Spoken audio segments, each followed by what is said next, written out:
Experts say Uganda has a great tourism potential, which is not being properly exploited despite different government initiatives aimed at marketing Uganda as a prime tourist destination. However, recent political events might even further undermine the current effort to increase tourist numbers to Uganda. Recent scenes of human rights violations perpetrated by security agents have been captured on camera. This, coupled with allegations of torture of opposition politicians and other forms of suppression, have largely earned Uganda a bad public image in the international media in the past few weeks.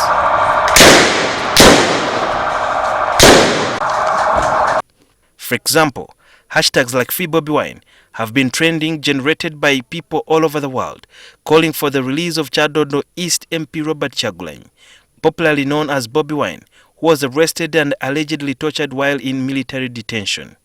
According to local tourism expert Amos Wekesa, Uganda was slated to register the highest tourism turnover in its history, with many tourists coming from Germany, USA, and other European countries. However, the current political situation in Uganda is worrying tourists who had already made bookings for the holidays at the end of this year and early next year. You see, for Ugandan should know that negative news, you get free space. But if you want to push an international agenda for branding and marketing of a country, you will need to pay for that space. Now, I do not think that there has been a time in Uganda when we have gotten so much negative publicity like we have got during this chaos. And so tourists are actually so skeptical about the future of Uganda. Now, of course, what we're experiencing now, mainly now, is the challenge for us in tourism is the refunds. People pay us money in advance. Furthermore, economist Dr. Fred Muhumuza argues that the current political situation and the negative representation of Uganda on the international scene will have a ripple effect on the country's economy in the near future.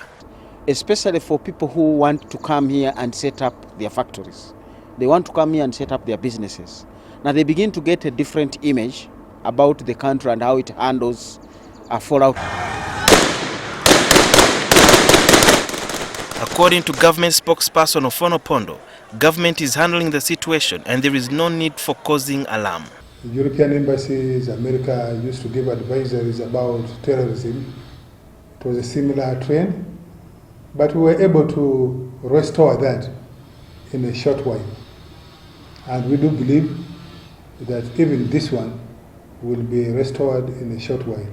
In trying to restore or clear the country's image, Wekesa believes the government needs to invest more money in PR companies to promote Uganda globally. But for you to focus the energy on creation of job opportunities, we need external opportunities. If we do not get these external opportunities as a country, we are actually messed up. Dr. Fred Muhumuza has a different view of what needs to be done. You can see a lot of tendency of making a bad situation get worse. So we need to immediately take a step back and say, how do we now project ourselves and say that was a mistake? Those people in responsible positions to take ownership and say we are sorry. Government spokesperson Ofwono Opondo admits there might have been mistakes made in the process of trying to maintain public order. For example, we could have summoned all the perpetrators of the Arua fracas through court summons, and they appear there. They answer to court summons, so then we would have avoided this fracas.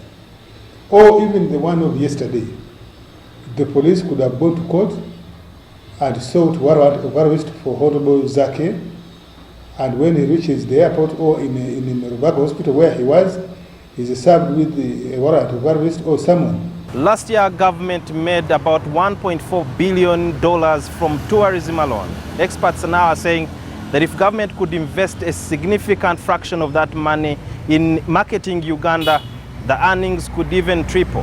However, critics say that before spending any penny on that, the government must deal with the most ideal, which is a better way of handling its opponents. Sudhir Ruhanga, NT.